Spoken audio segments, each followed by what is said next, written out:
मरियम भाभी अब्रिश बहुत खुश थे। हाँ, वो भी आएगी आपसे मिलने। तुम लोग की इस मोहब्बत का बेहद शुक्रिया।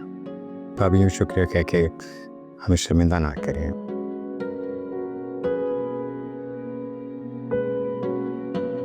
क्योंकि मुझे तो ऐसे लगता है कि जितना कुछ मैं आपके लिए करना चाहता हूँ कर ही नहीं पाया। और कुदरत ने वो किया है जो आपके हक में सबसे बेहतरीन है।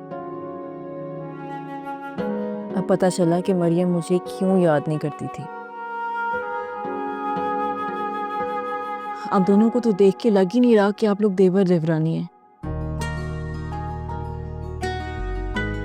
बहन और भाई के एहसास वाला रिश्ता लग रहा है। मरियम भाभी हमेशा आपको याद करती रहती थी और आपकी कमी शिद्दत से महसूस करती हैं। और आपसे ज़्यादा बेहतर मरियम भाभी की खूबियों को कौन जानता होगा। अच्छा बस कर दो अब तुम लोग। पहली बार घर आए हो, हमें भी मौका दो खातिरदारी का। और अरसल, ये इतने सारे फूल और मिठाई लाने की क्या ज़रूरत थी? भाभी ये बात मिठाई और फूलों तक ख़त्म नहीं होगी। अभी तो हम लोग रास्ते में बहुत ग्रैंड सेलिब्रेशन प्लान कर रहे हैं। हाँ हाँ, क्यों नहीं, ज़रूर होगी ग्रैंड सेलिब्रेशन। बच्चे का हकीका होगा। और ये बात तय है कि ये ग्रैंड सेलिब्रेशन ताई अम्मी की जानिब से दी जाएगी। देख लिया आपने, मोहब्बत हो या जज्बा, मरियम भाभी से कोई नहीं जीत सकता। एग्जैक्टली भाभी यू आर द बेस्ट। वो परवेज नज़र नहीं आ रहे। परवेज कहाँ पर है? वो एक्चुअली एक ऑफिशियल मीटिंग के लिए गए हुए हैं। सुंदर, मैं आपसे एक बात पूछना चाहती हूँ, अगर आप बुरा ना मनाएं। अरे इतना फॉर्मल क्यों हो रही हैं आप? प्लीज़ बेफिक्र होके पूछिए। वो बेबी का जेंडर आजकल लोग फाइंड आउट कर लेते हैं, तो आपने मालूम किया?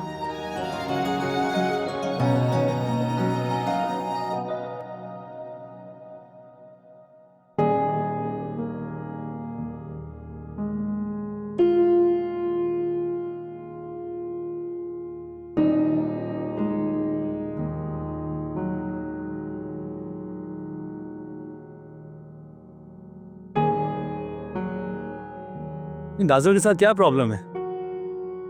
खुशी नहीं रहती है किसी से? आज तो इसने सारी हदूद क्रॉस कर दी है।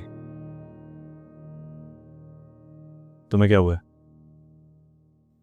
अब अगर तुम मेरे से नाराज हो तो प्लीज अपना मूड खुद ही ठीक कर लो। मैं इससे कोई और आर्ग्यूमेंट नहीं बर्दाश्त कर सकता। राहिम, मैं आपसे नाराज नहीं हूँ और ना ही कभी हो सकती हूँ। बल्कि मैं तो आपकी बहुत शुक्रगुजार हूँ। जिस तरह आपने मेरी सपोर्ट में झगड़ा किया, अब मेरे अंदर आपको लेके कोई इनसिक्योरिटी नहीं है। आपको पता है, मुझे कोई डर नहीं है,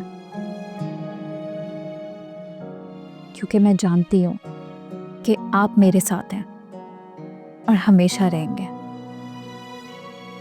That's great. I'm glad. फिर तो कोई इशू नहीं होना चाहिए ना।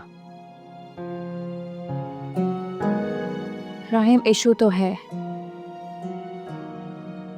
हर गुजरते दिन के साथ मुझे नाज़ों पर गुस्सा और भाई के लिए हमदर्दी महसूस होती है। और बेबसी की बात तो ये है कि उसे कोई कन्विंस ही नहीं कर सकता। कन्विंस तो वो हो सकती है अगर उमर भाई उसे समझाएं तो। और बड़े भैया को कौन समझाएगा? मुझे लगता है कि उन्हें अपने बीवी और बच्चे पर ध्यान देना चाहिए।